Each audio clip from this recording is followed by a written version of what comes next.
Welcome to the Old Time Radio Superman Show. This is your host, Adam Graham, coming to you from Boise, Idaho. Last time we left, Lois and Clark, they were facing imminent death, being counted down by the villain.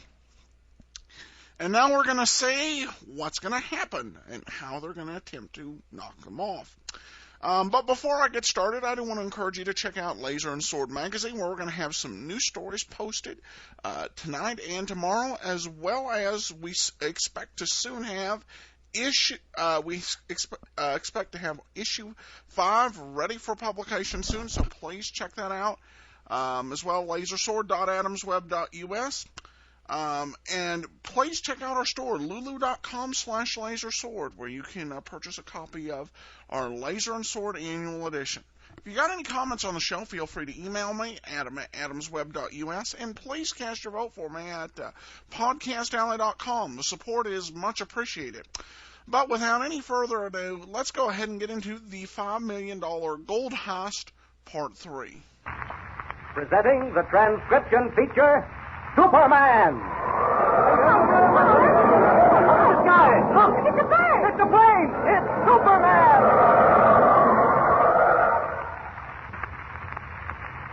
And now, Superman, strange visitor from the planet Krypton, who came to Earth possessed of physical powers far beyond those of ordinary humans, and who fights a never-ending battle against crime and oppression, disguised as Clark Kent, mild-mannered reporter for a great metropolitan newspaper.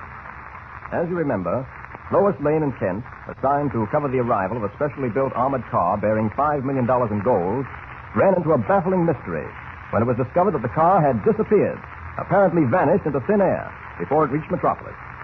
When Kent, playing a hunch, discovered that a bank employee had engineered the scheme with a character known only as the boss, a plot was laid to get rid of Clark and Lois. The boss arranged for something to happen to the two reporters within 10 seconds after they left the restaurant in which he learned they were eating. We join them now. Kent and Lois, unaware of the danger that threatens them, are about to walk out of the restaurant. And remember, whatever is to happen to them will happen in 10 seconds. 10 seconds from now. Listen.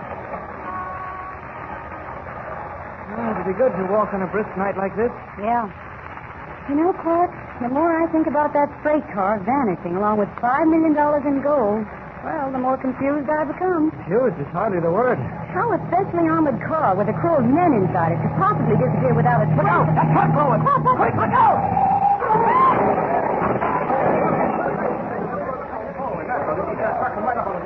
You all right, Lois? Oh, thank goodness, Clark. Gee, you pulled me out of the way just in time. Oh, another second, it would have been curtains. All right, get back. What's happened here? This truck crashed in off the street, officer. It almost killed this young lady and myself. Oh, it did, eh? Ruined the front of this restaurant, too. Hey, you! You're the driver of this truck? Yeah, that's right, officer. I can explain all this if you'll just give me a chance. Go ahead, I'm waiting. Well, I think the steering shaft broke. Oh? I turned the wheel to go around this corner and nothing happened. Next thing I knew, I was heading out of the sidewalk, and there was nothing I could do. see. I stopped you from putting on your brakes. Well, I suppose I could have done that, but I was so excited, I guess I just didn't think. I'll say you didn't.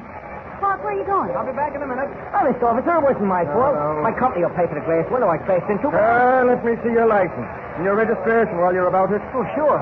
Sure, here you are. Now, let's see. Michael D. Hey, you!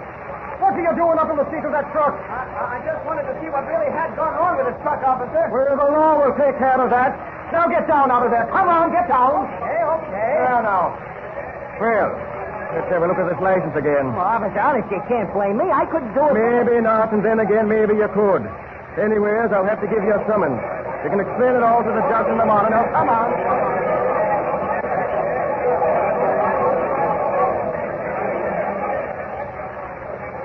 Come on, Lois. Let's get out of here. I don't want to be held as a witness. Gracious, Clark. You're stronger than I thought you were. Huh? When you pulled me out of the way of that truck, your grip felt like steel. Oh, you just imagine that in the excitement of the moment. I guess you're right. Heavens, we're lucky to come out of this accident alive. That was no accident, Lois. What? I got up into the seat of that truck to find out whether or not that steering gear actually was broken. It wasn't. You mean the steering gear was all right? Of course it was. I've never yet heard of the steering gear of a truck breaking without being subjected to some unusual strain. They don't make them that way. Then that was an attempt on our lives. Exactly. Now I know why our friend Fortune, Secretary to Van Doren of the Metropolis National Bank, was following us tonight. Fortune was following us? Yes, I didn't say anything because I didn't want to upset you. Fortune must have been keeping an eye on us, Lois. The minute we entered Sorrento's restaurant, he relayed word of our presence there to someone else. Yes, but who? Well, that I can't tell yet. When we do find out who it was, we'll have the solution to this whole mystery. But, Clark, why didn't you tell that cop back there that the steering wheel was all right? Why didn't you have the truck driver arrested? Oh, it wouldn't have done any good. The truck driver is merely a tool, and I don't think he'd talk. Now, Fortune... What about Fortune? Well, Fortune is our answer to this entire problem, Lois. I think you'll agree that he must be mixed up in this mess somewhere. There's no doubt of it. All right, then. The thing to do is get hold of Fortune and force him to talk. He can lead us to the real head, the real brain behind this mystery. Why, I'll bet anything that once we get Fortune to talk, we'll find the answers to how that freight car disappeared, where it disappeared, and where the $5 million is now located. Sounds reasonable enough. Now, how do we get hold of Fortune? Well, only through the bank, I'm afraid. And that's closed now. We'll have to wait till tomorrow morning. And then what? Then we'll pay a call on Mr. Van Doren, president of the bank, explain to him our suspicions about Fortune, and then put Fortune on the pan.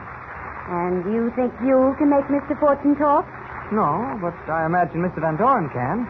I knew it couldn't be true. True? What are you talking about, Lois? I thought for a moment you were beginning to develop some backbone. Sorry, my mistake. A few hours later, in the hideout of the boss, matters begin to take another turn. Listen. This is Lispy, boss. Can you hear me? Yes, Lispy, did you get the truck driver? Yes, I got him all right. The boys have him outside. Tell them to bring him in. Okay. Bring him in, boys. Honest, it wasn't my fault. I did my best, but that guy Clark Kent told me. Shut up. All right, boss. You who drove the truck. Your name is Michael, is it not? Oh, that's right, boss. Honest, it wasn't my fault, boss. Lispy here told me exactly what you wanted done, and I did. Please. You must forgive me, Michael, but I am not interested in excuses. The men who work for me must be thoroughly efficient. When I give an order, I must be able to feel that order will be carried out to the letter. I can no longer depend on you, Michael, and so must leave our happy little family. You're firing me? Yes, Michael, you're fired. I know what that means. It don't just mean I can walk through that door and then I'm through it. It means when I leave here, you men will follow me. This being a crumb and them other guys, and when I get far enough away from here, they'll... The man babbles. Take him away. You can't do this to me, do you hear? It ain't gonna happen to me what happened to them other guys you fired. Come on, pal. They find them guys with a bullet through their head. It's all right, boss. The boys will take care of them. Good. Lispy, the failure of that truck driver to complete his job puts us in a far more difficult spot than we were in before. Clark Kent may have had suspicions before, but he'll be sure now. Kent now knows definitely that Fortune is implicated in the vanishing of that freight train. Well, then it looks like we've got to get rid of Kent and do a good job this time. No, that isn't quite necessary. Well, what do you mean, boss? If we don't get rid of Kent, he's liable to make trouble. Possibly. However, there's one other way of accomplishing our design, and it's this. Suppose instead of getting rid of Kent, we simply... Mr. Van Doren will see you in a moment. Oh, thanks. Clark, the more I think of it, the more I wonder if we're doing the right thing. What do you mean, Lois? Well, I'm beginning to wonder if we're right about Mr. Fortune. Somehow he doesn't seem like the sort of person who... Lois, I don't suspect Fortune only because I know he was following us last night. There's that business of the emerald I found, the emerald he dropped from his ring. Well, what's wrong with that? No one's likely to lose the stone out of the ring, and there's nothing unusual in your picking it up in the railroad terminal. Or did you pick it up in the terminal? Better come clean, Mr. Kent. Where did you find that emerald? Well, to be frank about it, Lois, I found it lying near the railroad tracks between here and Bolton, about 5 miles out of town. 5 miles out of town? Uh-huh. What were you doing out there, and how'd you get out there? I borrowed a hand car. You know, one of those cars workmen use to inspect the track. You sure of that? Of course I'm sure. Why? I don't know. Sometimes I get a funny feeling that, well, that you're not telling me everything. Oh, well, never mind. Why didn't you say you found the emerald on the track 5 miles out of town? I didn't want to arouse Fortune's suspicions. It looks as if I did. Will you come in, please, now? Oh, thank you. Lois? Thank you, Clark. Come in, Miss Lane, Mr. Kent. Good morning. Sit down, won't you? Thanks. I suppose you're interested in finding out for your paper whether or not we made any progress in locating the missing freight car. Progress has been made, Mr. Van Doren, or at least we think it has. Really? Mr. Van Doren, we're inclined to think your secretary, Mr. Fortune, has had something to do with the disappearance of that freight car. My secretary, Mr. Fortune, are you out of your mind, young man? I don't think so, sir. You remember that emerald I returned to Mr. Fortune yesterday? Of course I remember. Well, I didn't find that emerald in the railroad terminal, as I said. I really found it on the tracks between here and Bolton. Oh, what of it? Wait a minute. I think I begin to see what you're driving at. Another thing. Mr. Fortune followed Miss Lane and me to a restaurant last night. When we left the restaurant, we narrowly escaped being killed by a truck. It wasn't an accident. We're sure it was an attempt on our lives. Well, by all that... Young man, you may be right. It certainly appears that Fortune had some knowledge of what's been going on. In any case, we'll question him. He's in the next office. I'll get him. George, I'd known about this before. Fortune, come out here at once, please. Fortune. What the devil? Anything wrong, sir? Possible. I know he was in this office. I saw him come in, but he's certainly not here now. Maybe he stepped out for a minute. He couldn't have stepped out without my seeing him. The only door to this room leads into my office. The window. The only way he'd get out is by going through my office. You sure? Well, look at the office yourself. Mr. Van Doren's right, Carl. Fortune's office doesn't have a window, and there's no way out except through Mr. Van Doren's own office. But if he didn't come through your office and he couldn't get out any other way... Don't tell me he's vanished like the freight car. We will need a Superman to solve this thing now. Just what I was thinking. This is... Why, it's fantastic. First, my freight car carrying $5 million in gold vanishes into thin air, and now my secretary does the same thing. Oh, you must be mistaken, Mr. Van Doren. Fortune couldn't have... I tell you he was there. He couldn't have left without my seeing him. Did you leave your office any time? I haven't left this office once. Well, then I certainly don't see... Well, who? Oh, it's you, Miss Bailey. Well, what do you want? Bailey, what's happened? Why do you look at me so strange? Kathy, somebody, she's going to faint. I got her. She's fainted, all right. Well, things certainly are beginning to happen around here. Yes, they certainly are. What is the solution to the strange disappearance of Mr. Fortune? How could he possibly have gotten out of that room without Van Doren seeing him? And what about the vanished freight car? Have you solved that mystery? And say, what could have happened to make Miss Bailey faint just as she reached Van Doren's office? Be sure to listen to the next episode of this thrill-packed story with Superman.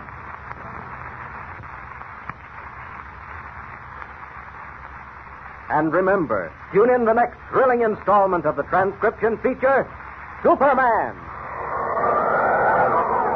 Up in the sky. Look! It's a plane! It's a plane! It's Superman!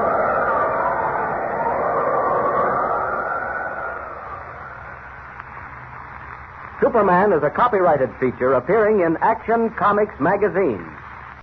Welcome back. Questions from my head. No, I have not solved the mystery of what happened with the freight car yet. We're working on it here. I don't even think we got a working theory yet. Sorry. No, I do think I've got an idea as to why she fainted at the door. The reason was so they would not have to pay an actress for voice work in this episode. That's just my personal theory. But we will find out for sure in part 4 of the $5 million gold heist, and we will be back then.